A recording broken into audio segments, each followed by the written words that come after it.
Bharatiya Janata party MCD में है। 17 साल में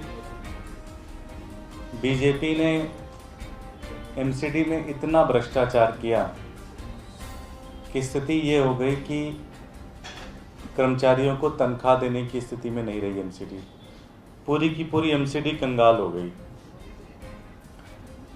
पूरी दिल्ली की जनता ये मांग कर रही थी कि भाई चुनाव कराइए, चुनाव के बाद जो भी नई सरकार आएगी वो इन सारी समस्याओं के ऊपर काम करेगी, इन सारी परेशानियों को रिजॉल्व करेगी, सॉल्व करेगी। लेकिन चुनाव कराने के बजाय भारतीय जनता पार्टी ने एक नया सगुफा छोड़ा कि तीनों नगर निगम को एक करते हैं और एक करने के बाद अब कोई समस्या नहीं आएगी। अब कर्मचारियों को समय पे तनख्वाह मिलेगा, अब सारे जो रुके हुए प्रोजेक्ट हैं वो ख़त्म हो जाएंगे, अब किसी तरह का कोई भ्रष्टाचार नहीं होगा। और ऐसा लगा कि हर एक बीजेपी का व्यक्ति वो कह रहा था जी अब तो खुद मोदी जी ने ले लिया अपने हाथ में, सेंट्रल गवर्नमेंट ने अपने हाथ में ले लिया, अब कोई दिक्कत नहीं आएगी, कोई परेशानी नहीं आएगी, अब सारे कर्मचारियों को तनख्वाह मिलेगी, सारे के सारे लोगों को पेंशन मिलेंगे, जो भी उनकी पीएफ के फंड रुके हुए हैं उन सबको मिलेंगे।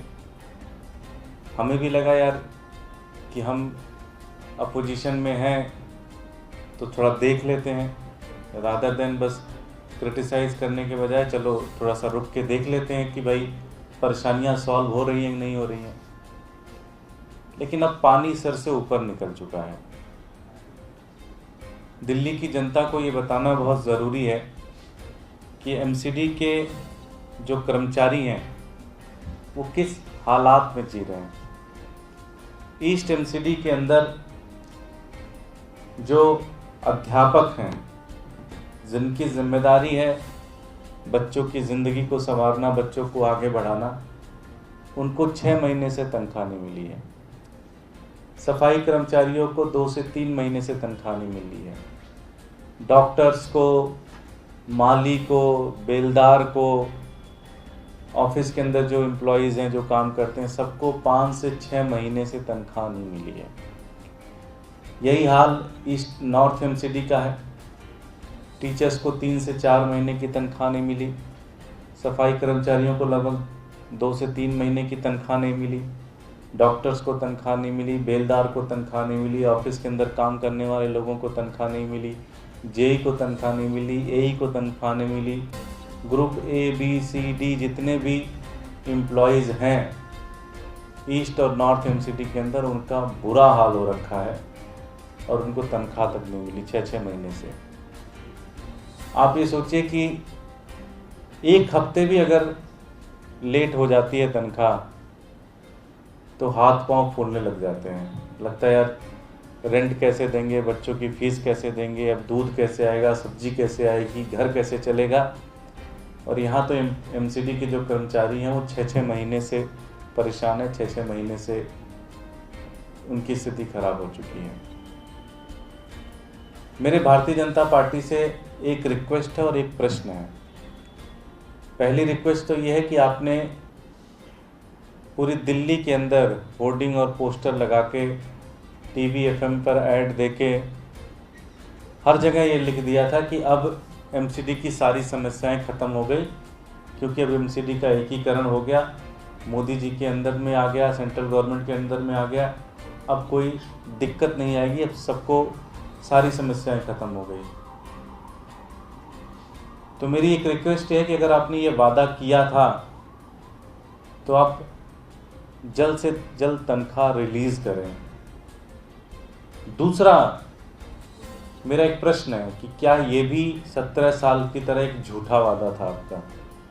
क्या अभी ये आपने सिर्फ एक झूठ बोला था दिल्ली की जनता से, इसका सच्चाई से कोई लेना देना नहीं है?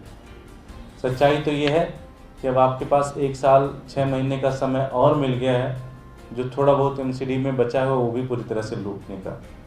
तो मेरी भारतीय जनता पार्टी से रिक्वेस्ट है कि जल्द से जल्द कर्मचारियों की तनख्वाह आप रिलीज़ करें और इस बार फिर भगवान के लिए, जिस भी भगवान को आप मानते हैं, मुझे नहीं पता किसी भगवान में आप लोगों की आस्था है या नहीं है, हाथ जोड़कर आपकी विनती है, ये दिल्ली सरकार वाला सगुफा फिर मत लेके आ जाना। लोग सुन सुन के बोर हो गए, दिल्ली सरकार ने पैसे नहीं दिए, दिल्ली सरकार ने, जो ये रोना आपका लगा रहता है, इस सगुफे को भूल जाओ, क्योंकि इसमें कोई दम नहीं है ये झूठ बोलने के। और अपनी जिम्मेदारी लेके इन टीचर्स की तनख्वाह रिलीज़ करें। बहुत बहुत धन्यवाद। स्पेशली नॉर्थ और ईस्ट में ज़्यादा है, साउथ में अभी 1 मंथ का बैकलॉग है।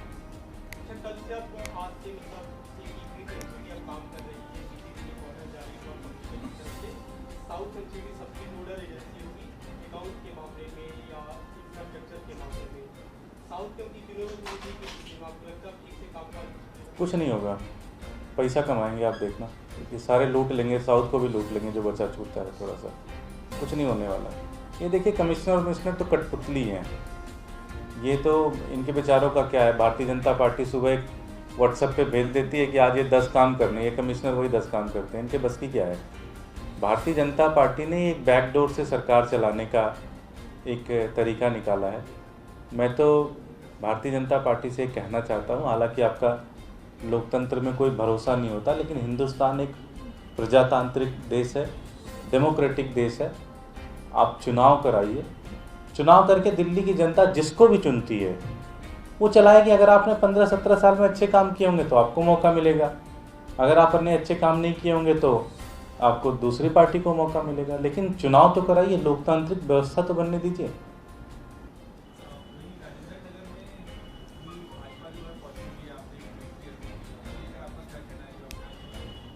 देखिए उनका तो नौटंकी चलती रहती है, ठीक है। सच्चाई तो यह है कि वो किसी मुद्दे पे जवाब देने की स्थिति में नहीं है। मैं आदेश गुप्ता जी से पूछना चाहता हूं कि तुम्हें रातों को नींद कैसे आती है जब तुम्हारी एमसीडी के 6 महीने से टीचर्स को तनख्वाह नहीं मिली है। मैं आदेश गुप्ता से पूछना चाहता हूं कि बेलदार जिसको तो 15-20 हज़ार रुपये तनख्वाह मिलती है, उसको जब 6 महीने से तनख्वाह नहीं मिली है तो तुमको कैसे नींद आती है। मैं आदेश गुप्ता जी से पूछना चाहता हूं कि नींद कैसे आती है आपकी पूरी की पूरी बीजेपी को, जब आपको ये पता चलता है कि आपके जेई को, आपके एई को, आपके माली को 6-6 महीने से तनख्वाह नहीं मिली। और मेयर साहब लोग जो काउंसलर हैं, आपको भी सोचना चाहिए कि जो प्यून आपको पानी पिलाता है, आपके ऑफिस में जाने से पहले वो जो आपका ऑफिस बना के चमचमा के रख देता है, उसके ऊपर आप लोग एक वाइट तौलिया भी सीट के ऊपर रख लेते हो, उस प्यून को 6 महीने से तनख्वाह नहीं मिलती है। अरे मुझे पता है कि दिल्ली में पानी की कमी है, लेकिन तुम लोगों ने गाद नहीं निकाली एमसीडी की, तो पानी कहीं ना कहीं रुक गई है, उसमें जाके डूब मरना चाहिए पूरी की पूरी बीजेपी को। आदेश गुप्ता को उस पानी में डूब मरना चाहिए, सारे के सारे बीजेपी लीडर्स को डूब मरना चाहिए। कोई एक पार्टी ऐसी है जो जिम्मेदारियों से भागती है, तो मुझे लगता है वो भारतीय जनता पार्टी है।